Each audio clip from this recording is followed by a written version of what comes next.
guys are even attacking me for my record of service. And I just want to say, I'm proud to serve my country, and I always will be. I'm going to say it again as clearly as I can. I am damn proud of my service to this country.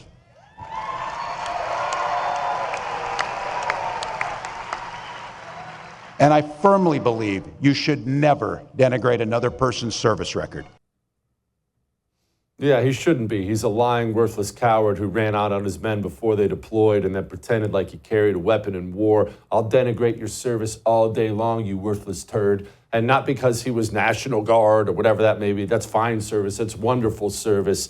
Being a coward and lying about it is as low as you can possibly get. He's a piece of crap. Joining me now, my friend Wade Miller, Executive Director, Center for Renewing America, and a combat veteran, an actual one, United States Marine. Wade, these people think they're going to shame guys like us. Don't denigrate my service. Screw him and screw his service or lack thereof. Yeah, it's absolutely infuriating, especially for those of us who have actually served honorably and we're not lying about our service and conflating it and making it look like it's more impressive than it needs to be. And the left is absolutely kind of glomming onto this idea that we're somehow denigrating the service of other Americans. And the fact is that Walz lied repeatedly about his rank. He lied repeatedly about, or allowed it to be lied, and then didn't correct people about where he deployed, what types of environments he deployed into, and then lied about his actual service and inferred that he carried rifles into combat.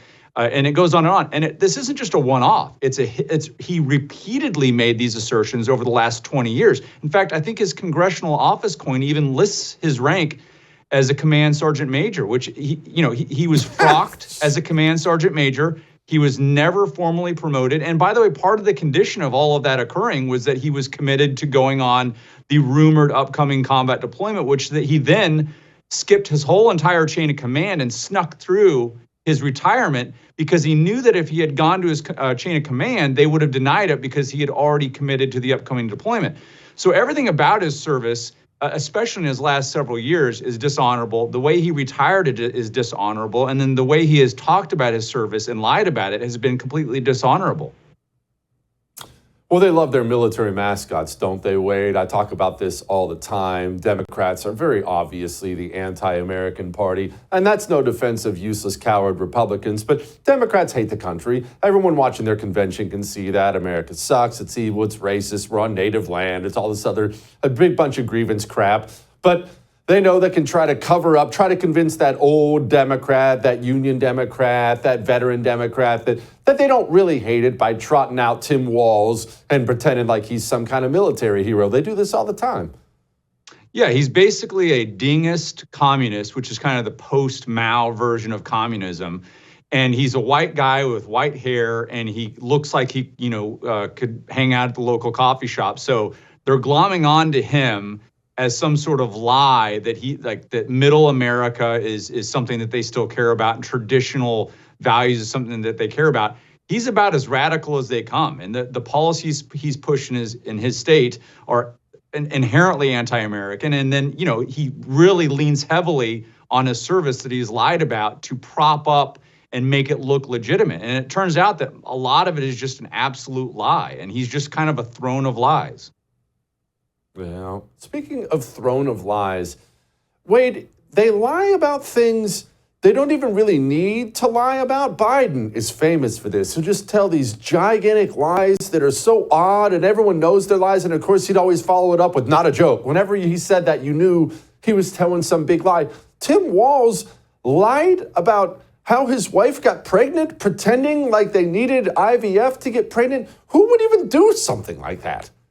I think this is just like inherently part of the culture of the radical left. It's the ends justify the means, and that means that if they're telling lies will sell the public on their agenda, they're completely at home doing it. And you're seeing this in woke and weaponized government, left and right. They're just lying and lying and lying in order to sell their agenda because they don't really care fundamentally about telling the truth. I mean, we just saw today that the labor data is being downward projected by 818,000 jobs.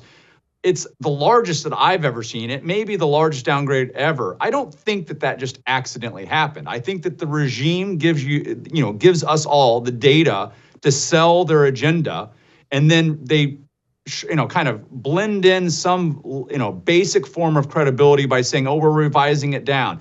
But that's after the regime media has been propelling this narrative that the left is, record job growth and all of these things.